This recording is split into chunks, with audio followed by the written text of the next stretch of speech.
माँ का नाम आता है तो आंखों में आंसू आ जाते हैं ना, माँ का नाम आता है तो दिल तड़पता है ना यार। ये इनकलाब है जो मिलाद वाले रसूल ने बर्पा किया।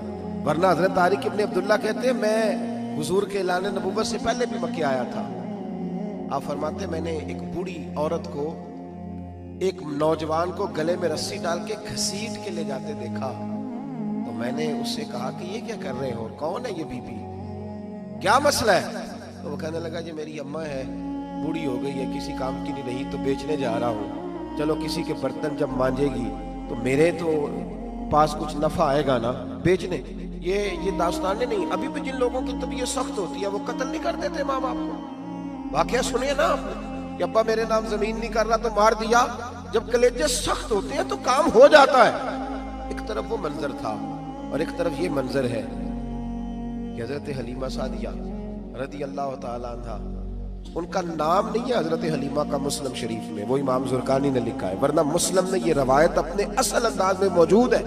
हजरत अबू हुरैरा रदी अल्लाह ताला अन्हु फरमाते हैं कि जनाब हलीमा बूढ़ी औरत, सादी औरत। अगर आप कभी मुआशरती लिहाज से हजरत हलीमा का अंदाज देखेंगे ना, तो जो है मेरी बात पर समझ आ रही है आप हजरात को?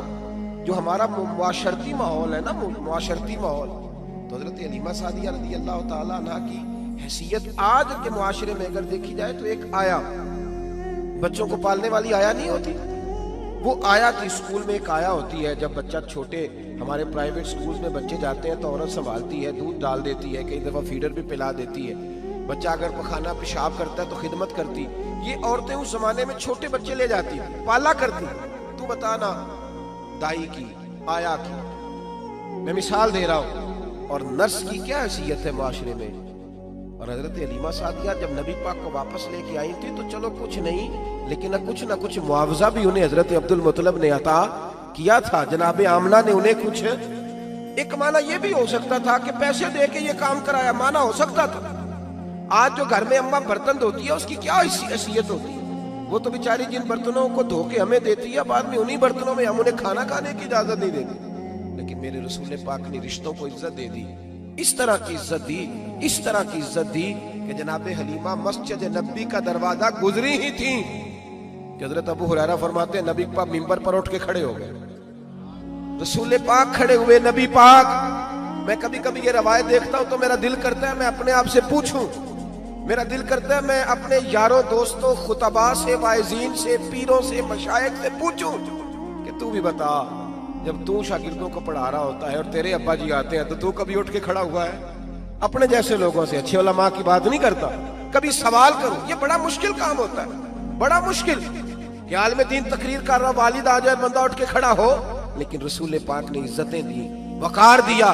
जनाब हलीमा दाखिल हुई तो हुजूर मिंबर पे खड़े हुए और इतनी तेजी से हुजूर आगे बढ़े, अपनी चादर को उतारा और फिर मेरे रसूल ने जमीन पे बिछाया और फिर हजरत हलीमा सादिया बैठ गई। और जनाब अबू हुरैरा फरमाते जितनी देर नबी पाक उनके सामने बैठे रहे, अत्ताहियात की हालत में बैठे रहे। हुजूर ने रिश्तों को वो वकार दिया, वो हुस्न दिया कि रिश्ते दर्द बन गए हैं। अब माँ का नाम दिल में बाद में आता है, जुबान में बाद में आता है, आंसू पहले आते हैं। अब माँ का रिश्ता एक वकार है, एक हुस्न। अल-हावी लिल फतावा में इमाम जलालुद्दीन सुयूती रहमतुल्लाह लिखा है, फतेह मक्का के बाद ना कमाल हो गया, वराईत अन्नास यदखुलून फी दीनिल्लाहि अफवाजा, फौजों की फौजें दीन में आ गई। एक जमाना तन्हाइयों का होता है, एक उरूज का होता है। उरूज के जमाने में बड़े ताल्लुक, बड़े रश, बड़ी बातें।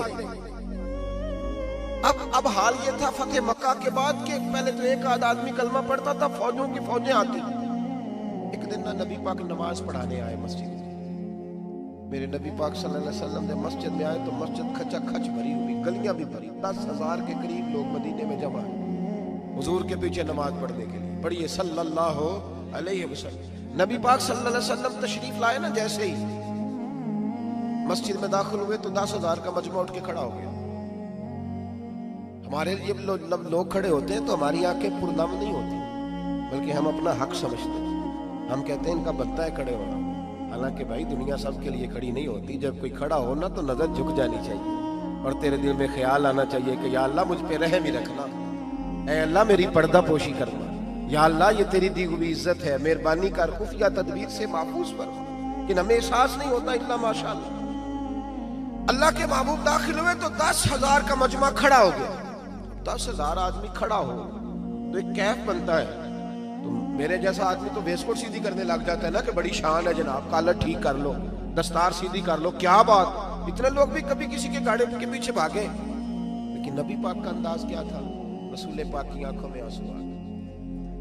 10,000 آدمی کھڑا ہوا، حضور رو پڑے، اور اتنا روئے کہ جناب ابو ہریرہ رضی اللہ تعالیٰ عنہ فرماتے ہیں کہ میں نے نبی پاک کے سینے سے آواز نکلتی دیکھی۔ جب آدمی زیادہ روتا ہے تو سینے سے آواز آتی ہے، حضور روئے کہ سینے سے آواز آئی۔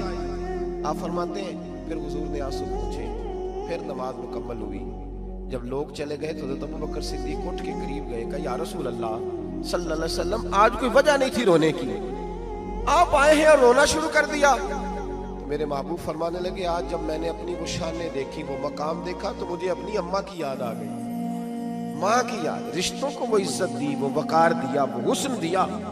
کہاں نماز کے لیے لوگوں کا کھڑا ہونا، کہاں اماں کی بات چھیڑ دینا۔ میرے حبیب فرمانے لگے مجھے اپنی اماں آمنہ کی بات یاد آئی۔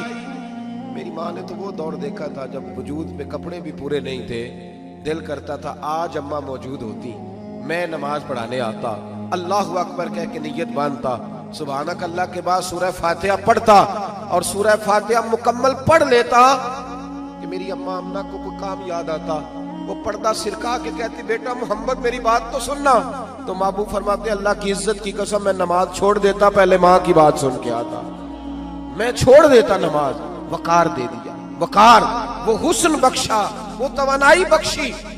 کہتے پہلے تو حضور رو رہے تھے نا، جب حضور نے وضاحت کی تو پھر سارے رونے لگ گئے، پھر سب رونے لگ گئے، پھر اپنا اپنا درد، اپنا اپنا ذوق، اپنا اپنا شوق۔ کیوں نہیں تو ماں کو عزت دیتا؟ کیوں نہیں تو چند گھڑیاں باپ کو ٹائم دیتا؟